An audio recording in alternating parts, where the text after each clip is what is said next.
John likes tech and lives in Indiana, you know. Kevin likes the Dodgers and talks on the radio. John plays games on Xbox and on his Nintendo, while Kevin runs around LA with his mustachio. It's the Lack of Genius podcast, in your ear holes at last. They don't know they're Mars from Venus, that's why it's the Lack of Genius podcast. Episode 50, right, John? Yeah. We're not going to celebrate that because we celebrate real milestones like episode 52, which will be 1 year. Right. But it is noteworthy. This is our 50th episode, John. It is. People like, why do you think people like the zeros at the end of numbers? It's even. It is. It's not an odd thing. It's nice and even. And we are, I would say both of us are odd things. Would you agree? In some fashion. You don't think of yourself as an oddball? I think you're an odd. Oh, no, I totally am. You're an odd thing, and I say that as the deepest compliment I possibly could for you. I think we're both odd things, and that's why even though 52 is an even number, we're going to celebrate it in 2 weeks as our 1 year anniversary, our 52nd episode. Yep. But let's talk about episode 50. What do we got going on today, John? Talking about some characters from our childhoods. Yes. And this is an interesting one because these are characters that I believe we both are big fans of. Am I speaking correctly on that? Yeah, I'd say so. I'm doing Pee Wee Herman, and who you got? Ernest P. Worrell. Ernest P. Worrell, who I am a ginormous fan of, and the only reason that you're doing that quiz and I'm doing Pee Wee is I think that I'm probably a bigger Pee Wee fan than you are, and so it made sense. Now, I don't know if this is going to help me in the quiz that I'm a big Ernest fan. I won't admit to seeing all the movies because I did not see some of the later ones, and it's probably better that way. but I love the character of Ernest. But since I'm doing Pee Wee, I will say that yes, I grew up on Pee Wee. I really enjoyed doing kind of a deep dive on him for this episode because there were definitely things I didn't know about him and that I'm excited to share with others who I'm guessing probably also don't know these facts. I dressed up as Pee Wee Herman for my 32nd birthday, I think it was. We did I was born in 1985, so we did a dress as a movie character from 1985, and turns out Pee Wee's Big Adventure came out that year. So I did have the mustache on my face, so that kind of took away from it, but I had the gray suit and the red bow tie, and I put the makeup and lipstick on, and sure enough, another Pee Wee Herman showed up to that party, so there were two of us, and that felt great. So I have a lot of enthusiasm when it comes to all things Pee Wee Herman, and that's why I'm doing that. Did you want to talk about Ernest a little bit? I think I watched Ernest more than Pee Wee, to be honest. I think Ernest Goes to Jail or Ernest Saves Christmas are probably one of my favorites. I mean, we watched Ernest Saves Christmas this past Christmas, so I mean. As did I.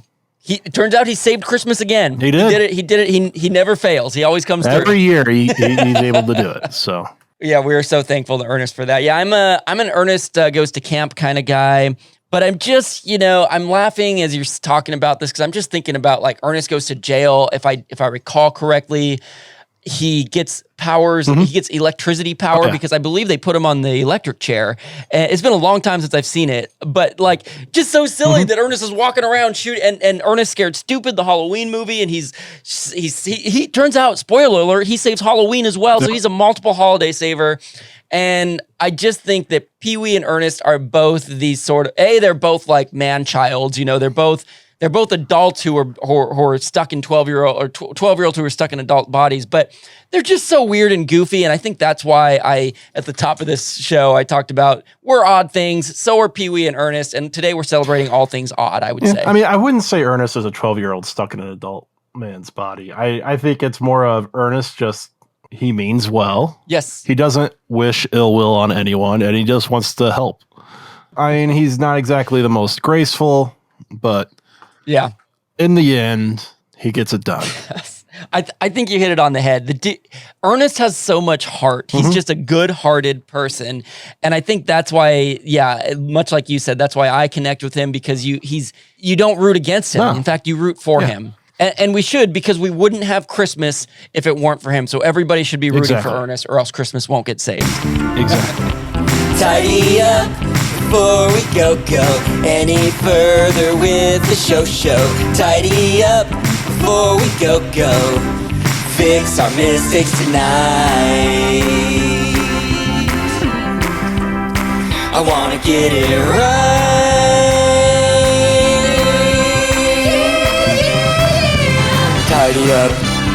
Well, it took us 50 episodes, but we have an announcement that it sounds like we're ready to move forward with, right? Yep. We're ending the podcast. Yes, it's done. We're done. We are done, Zaloid. No, that's not true. We're not. We're still moving. We gotta at least get to 52. Right. We are selling shirts, finally. Yeah. Lack of Genius podcast shirts. Assuming we did our jobs right, as of the release of this episode, they should be available at lackofgenius.com. Yeah. They will be available online for you to purchase and give us your money. Yes, exactly. We will take your money and we will give you a t-shirt in exchange. We'll take a moment to shout out Shannon Rios, who is the recipient, maybe by now, we've been behind on it, but she is the owner of the first ever Lack of Genius shirt. And you can be the second or the sixth or the ninth or whatever it ends up working out to be by purchasing one on our website. And not only are we going to have t-shirts, we're also going to have hoodies. Yes, that's right. We're going to have hoodies, and we may have some other... We actually have... I guess we won't spoil it yet, but we do have a patron-only surprise to share. And that's a little teaser that if you want to get this patron-only thing, sign up. Become a patron. Patreon.com/lackofgenius. Also a good opportunity to plug that there's a survey up there right now for anyone and everyone at patreon.com/lackofgenius about how we're doing. We'd love your feedback, and we mean it. We want to sort of be able to make adjustments and give you a show that you're going to enjoy. So it's still up there. Feel free, hop on there. You don't have to be a patron, and give us your thoughts. It's time to take a quiz or two. Lack of Genius podcast doing this for you. You may fail, but it ain't no lie, baby, it's quiz time. Don't really want this quiz to be tough. I just want to pass one cause I failed enough. It might sound crazy, but it ain't no lie, baby, it's quiz time. Pee-wee Herman, Ernest, P. Worrell. Oh, they both have P's in their name. Yep. The one is P-E-E. Is one of your questions, what does the P stand for? Yep. Yes, because I was just going to ask it because I don't know. I can't wait. Oh my gosh. This is great. It might not even be the first question, but right off the bat, I'm already realizing, I don't know everything about Ernest, and I am ready to be humbled. So, why don't we let you get started with the Ernest quiz? Let's jump in. I'm excited now. So I had thought about making that be the first question, but then I decided to go with, what was the first Ernest movie? And yes. You're right. I mean, there's 5 main movies. And that came out in theaters, and then there were some that went direct to, at this point in time, VHS.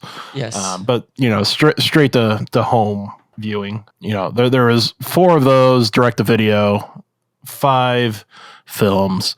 Which one was the first one?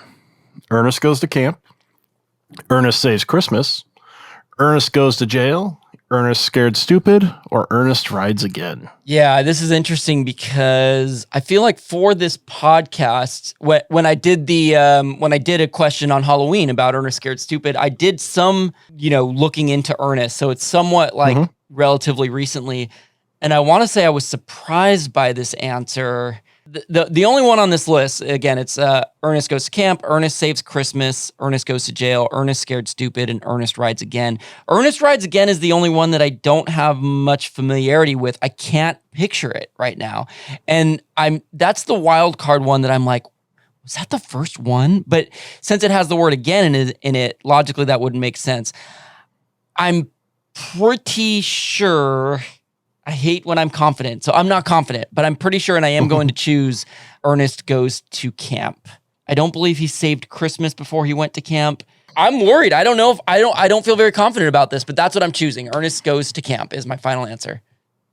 All right. Whew, I was sweating that one out. Yep. No, it's Ernest Goes to Camp, and that was in 1987. Okay. There was technically another movie before that in 1985, but it was just like a cameo. I guess in reading this, it was actually more of an Ernest movie than I thought. It's called Dr. Otto and the Riddle of the Gloom Beam. That's what was coming to mind when I was mentioning there was something else about it. So, I mean, it stars the actor who plays Ernest, Jim Varney, but it wasn't necessarily about Ernest. But it was his character, Ernest, but it wasn't a traditional, like, Ernest does this movie. Right. So yeah, it wasn't the first in the Ernest movies. Got it. There were probably different schools of thought on this when it comes to Ernest theology, but yeah, I would stand by what your choice was. So Ernest goes to camp, correct? Yep. Very nice. All right, I'm 1 for 1. You ready to jump into Pee Wee Herman? I am. All right. Like I said, Pee Wee Herman, the character, had appearances before he hit it big. What TV show did the Pee Wee Herman character debut on? Was it Saturday Night Live, Mork and Mindy, The Dating Game, or MASH? Pee Wee Herman's first ever TV appearance. Not MASH, because I think I've watched all of MASH. I thought about you when I put that choice in. I'm torn between Saturday Night Live and Mork and Mindy. Okay. I want to say Mork and Mindy. Just kind of a guess, or do you have some kind of memory of this? I think some sort of memory. You going to choose it? Yep. Mork and Mindy. Pee Wee's first ever TV appearance is incorrect. I'm sorry, John. Believe it or not, The Dating Game. But if it was your memory at work, your memory was accurate because he actually was on an episode of Mork and Mindy, I believe, in 1981. But he actually made his appearance on The Dating Game in 1979. He, I believe, if I understand correctly, was a contestant or at least sort of played out to be one. And so he comes out as this, the reason I describe these characters as man-childs is because that's essentially what Pee Wee Herman was, is he played this, right. He created this character where he's a man, but you're kind of like, is this a boy? Like this is like a little boy. Mm-hmm. He looks like a boy. He talks like a boy. And, when he created the character, a lot of his early stuff was a little more raunchy, for lack of a better word. It wasn't like outright like dirty or too salacious, but it was adult humor. Right. He did actually host an episode of Saturday Night Live in 1985, which I have never seen and would love to see. He also made an appearance in 2011 in an SNL digital short. But just as a very quick history of Pee Wee Herman, he develops the character for a stage act. He does The Dating Game. He makes these appearances. He eventually gets an HBO special in 81, and that's what really burst him into the limelight. Things progress. He ends up making the movie in 1985, Pee Wee's Big Adventure. Mm-hmm. That ends up leading to the TV show, Pee Wee's Playhouse, which I definitely watched. Pee Wee's Big Adventure, one of my favorite all-time movies. I definitely watched Pee Wee's Playhouse growing up with the various characters like Cherry the Chair and Terry the Pterodactyl and the little robot and the cowboy and the mailman. That ended up winning a bunch of Emmys. It ran for 5 years on CBS from 86 to 91. And then he actually released 2 more movies that I've never seen. Big Top Pee Wee was in 88. I hear it's And then Pee Wee's Big Holiday was released in 2016 on Netflix. Pee Wee's Big Holiday, which I hear is actually pretty good. So I'm a little bit... I remember when that came out. Yeah, I remember. And it's funny because as I was researching Pee Wee, for like decades, it was, we're working on a movie, the script is coming along, we're doing it, but it took until 16 for it to come out, and that's one I'd like to add to my list so I can be a true Pee Wee Herman fan. All right, so you're 0 for 1 after missing that one. I'm 1 for 1. Let's do number 2 on Ernest. Yeah. True or false? The Ernest character was created for local ad campaigns in Nashville, Tennessee. Well, I'm pretty positive I know that, yes, his character was started for local ad campaigns. I believe he was selling cars. I know growing up, I believe he had car commercials in Southern California. I could be wrong on that, but I have a memory of seeing him. I guess the only hesitancy I have with this question is, was it in Nashville? And I do think that Jim Varney is from Tennessee. So I'm gonna kind of take the little bits of knowledge that I think I have on this and say that they all equal a true. So I'm gonna say, yeah, true. All right. You are true, or you are correct. Yes, and some of the information that you said, Jim Varney is actually from Lexington, Kentucky. Kentucky, okay. But yeah, I mean, it was created for local ad campaigns in Nashville, Tennessee. And he did a lot of things. And actually, one of the ad people said that Jim Varney had a photographic memory and would read the script one time and then insert the various products' names on different takes into it. That's unbelievable. I mean, and it was basically like him just like showing up at, Vern's house, which you never see Vern because you're Vern, essentially. Yeah, because it's like a camera view that we're seeing, and he's talking to us. We are Vern. Yeah. Right. Yeah. I mean, and that's where the catchphrase "Know what I mean" came from. And know what I mean, Vern? So. Yeah, awesome. It's possible he did car commercials in Southern California, but I mean, at least the beginning, it was just local ad commercials. Let's see. Yeah, they might all. Oh yeah, he did do commercials for Cerritos Auto Square, which if you're from Southern California, you know those words because Cerritos Auto Square does radio advertisements and TV all the time. So yeah, he did at some point eventually venture into Southern California, but I won't look up any more Ernest stuff because I don't want to spoil something like I did with the Sharon, Lois, and Bram episode. So yeah, Ernest started his ad campaigns in Nashville, Tennessee. Very good. Okay. 2 for 2 for me. You ready for number 2 on Pee-wee? I am. Which of the following musical instruments provided the inspiration for Pee-wee Herman's name? Is it a kazoo, a harmonica, an oboe, or a concertina? My favorite instrument of all time, a concertina that I'm one day going to own. I did not know this fact. This is a tough one. I did not know this. I'm just going to go with kazoo. Kazoo? An instrument that really anyone can play, but few master. Kazoo, John, that is incorrect. I'm sorry. A harmonica. There is a miniature harmonica brand, and they're called Pee-wees. And in fact, it's interesting because I remember my dad had a mini harmonica. This is just coming to me right now. It's literally this little tiny harmonica. And he used to joke, either he or my mom or someone made a joke that it was left in his pocket when it ran through the dryer, and so his harmonica shrank. And I'll never forget how funny that was to me. I don't think it was a Pee-wee brand, but there is a Pee-wee brand harmonica, and that was Paul Rubin, who is the creator and the man who plays Pee-wee Herman. That was his inspiration for where he got the first name Pee-wee. And then Herman was the name of an energetic boy that Rubin knew growing up when he was a kid. So he thought that Pee-wee Herman had a really cool sound. Like his quote was that it sounded too real to be made up, Pee-wee Herman. Right. And this was just sort of an interesting extra fact, but Pee-wee would make appearances on David Letterman, Late Night with David Letterman in the 80s, in the early 80s. That actually was what kind of raised him to fame. In fact, that's actually pretty funny if you go back and watch some of these clips. But in one clip, he outlined that he had a family and that he has a sister named Hermione. He has a mom named either Honey or Hani. It's Honny. So it might be Hani. And that his father's name is Herman.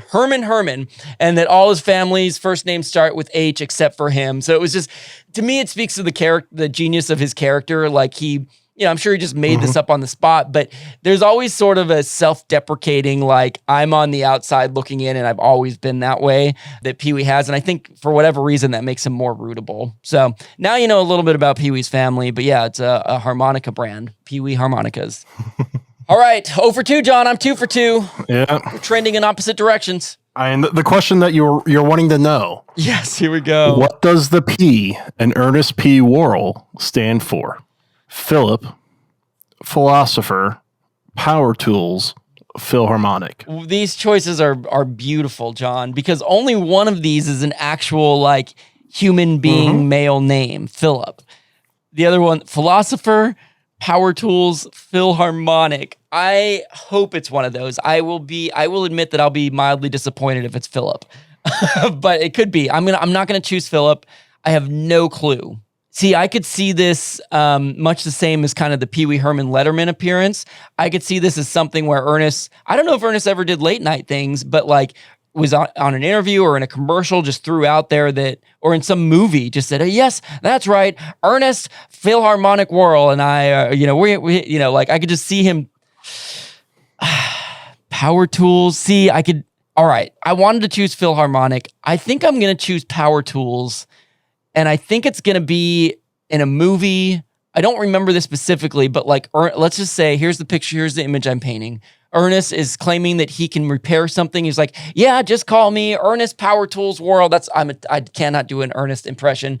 And then he ends up not repairing it in a disaster. So I'm going to say power tools. That's my final guess. Yeah.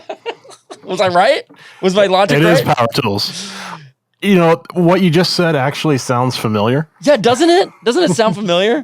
It's probably because It something does. like that very similar happened. Right. Yeah. It's power tools from what I've was able to find. So, But you don't know why? no.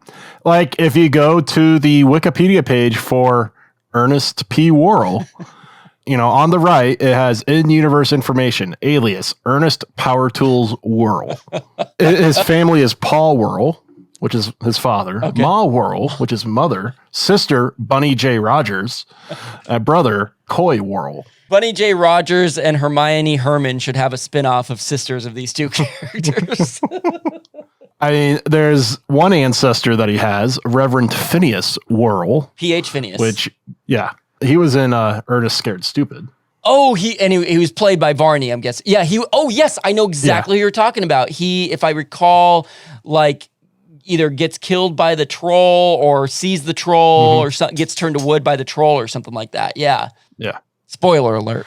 And then supposedly Ernest has a son named Ernie P. Worrell. Oh, cute. No way. Yeah. Yeah. Evidently, there was an Ernest newsletter back in the day. And that's where that was mentioned. I would have been a subscriber for sure. Some of it comes from the movies. Some of it comes from that newsletter. He had a stand-up show, you know, the ads. So it's pretty fascinating to think about both of these characters coming up in the 80s, obviously well before social media, because now, you know, people create a character and you just take it to TikTok or Instagram or YouTube and we're really inundated with too much of this stuff, really. I mean, but these two created character. I mean, you had to hustle back then. You had to put yourself out there. You had to make videos. You had to do live shows. And I like that, you know, I'm not calling Paul Reubens and Jim Varney the greatest actors of our time by any stretch of the imagination, but they are talented people who had something different and unique to offer. And I just like that there was a time where you really had to not only have the originality and the talent, but the drive and the work ethic to really make it. Now you only really need a quarter of those things. Anyone can get a certain level of fame these days. And so it's, you know, right. I love revisiting a time like this. All right, cool. Dang, man, I believe I'm on fire, 3 for 3. Let's see if you can get, get going with number 3 here. So about Pee-wee's Big Adventure, which of the following single-handedly inspired Paul Reubens to do a complete rewrite of the script for Pee-wee's Big Adventure? So he had a script going, but this thing presented itself, and he ended up doing a complete rewrite to Pee-wee's Big Adventure. Is it a life-size animatronic clown, a Twisted Sister music video, the Cabazon dinosaurs, these are the giant dinosaurs that you do see in Pee-wee's Big Adventure, or a 1940s Schwinn bicycle? Which inspired the rewriting? I think it's the bicycle. Yeah? I think I know that one. Oh, like you have... I could be entirely wrong, but that seems familiar. Wow, so it's not even so much a logic guess, it's you're pretty sure you've heard this. Yeah. Okay, let's find out if you're right. You locking it in? Yep. John, that's correct. Yeah, he was gifted by the Warner Brothers lot a 1940s Schwinn bike. And I think he was saying this in jest, but Reubens pointed out to Warner Brothers exec that everybody rode their bicycles around the lot. And I think he joked, when do I get mine? You know, and it turns out Warner Brothers actually presented him with a refurbished 1940s Schwinn bicycle. And at that, he had a script going that was sort of a retelling of Pollyanna. I don't know that story, but it was loosely based on that. And he dropped it and started writing about Pee Wee Herman's love for this bike and his efforts to locate it once it was stolen, which is, if you've seen Pee Wee's Big Adventure, the plot of the story. He has this bike that he loves. Yep. It's an amazing bike with a little lion on the front and little pinwheel on the side. And it's the coolest bike on the planet. It's got all these cool the little chains that come out of it. The imagery in that movie is just spectacular. And so, yeah, he ended up rewriting it. I believe Phil Hartman actually co-wrote it with him. And Paul Reubens and Phil Hartman go way back. They have they collaborated for a long time. In fact, Pee Wee hosted SNL in '85 and Phil Hartman became a cast member the following year. But yeah, Pee Wee Herman, phenomenal movie. Danny Elfman scores it. Tim Burton, it's his debut film.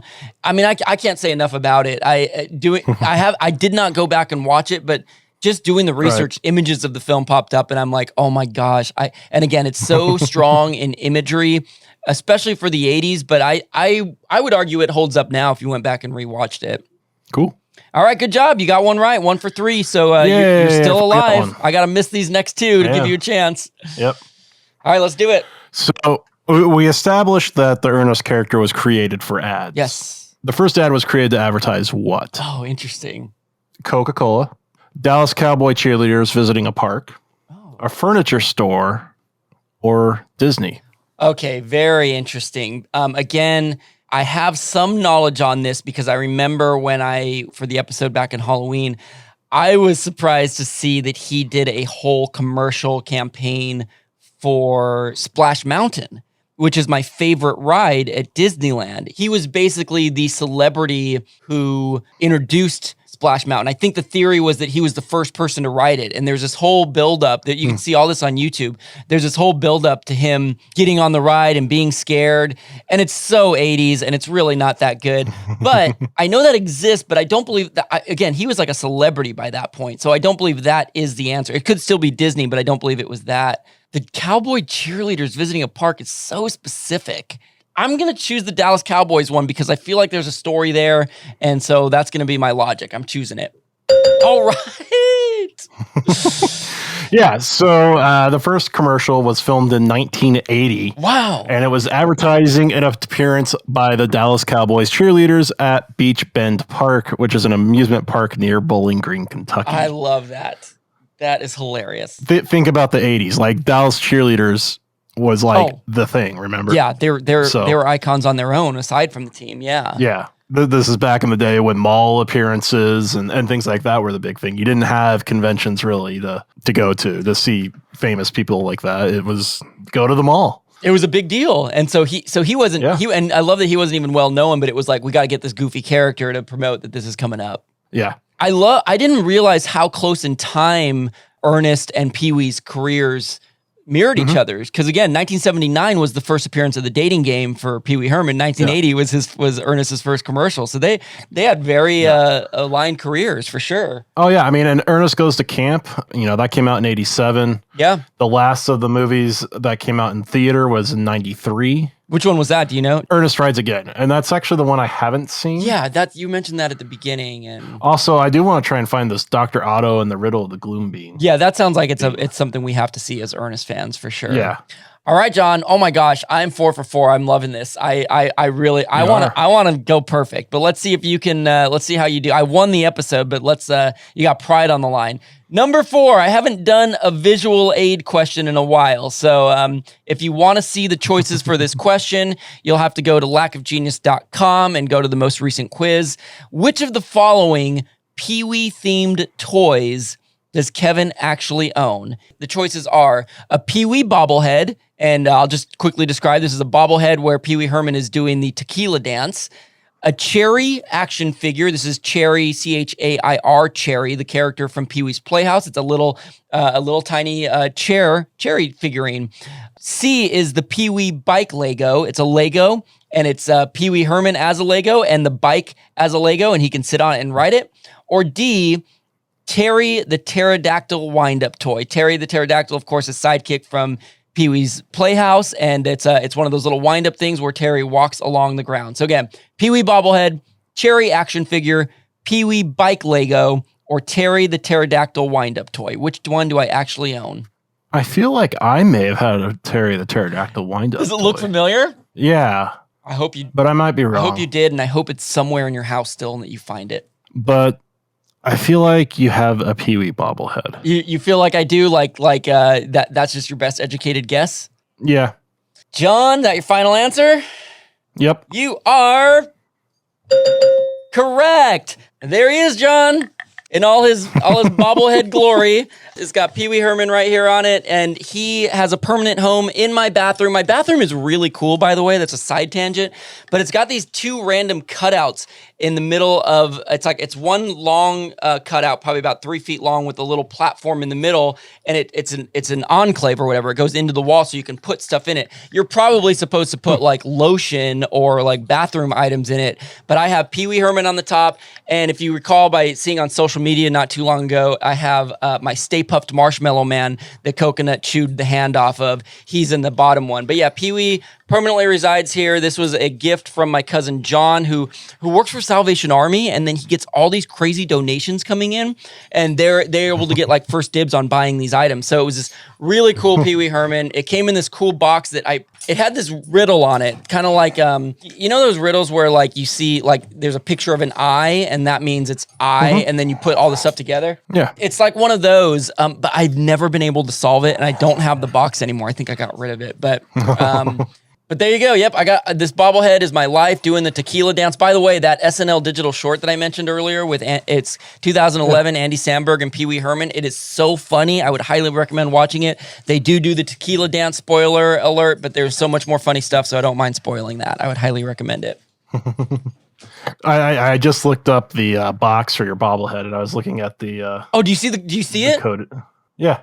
Maybe I sent the picture to you. If you don't solve it, maybe we can do a social post and we'll, or maybe regardless. But I do think we should post this. Maybe we'll do a clip and I'll include this on it.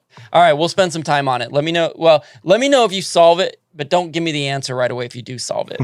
All right, so we ready to move on to our last questions? Yep. Here we go. So trying to go perfect on my Ernest quiz. So I've made the mention of the name Jim Varney, and he is the actor who portrayed Ernest P. Worrell. Yes. What year did he die?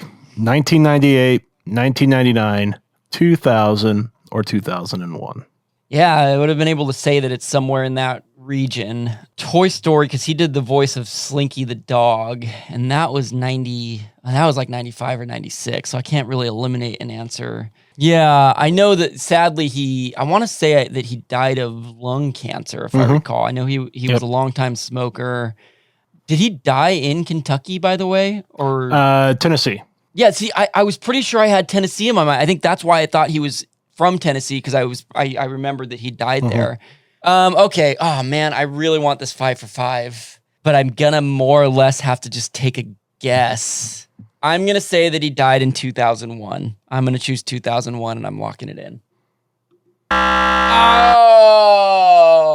it was 2000. 2000.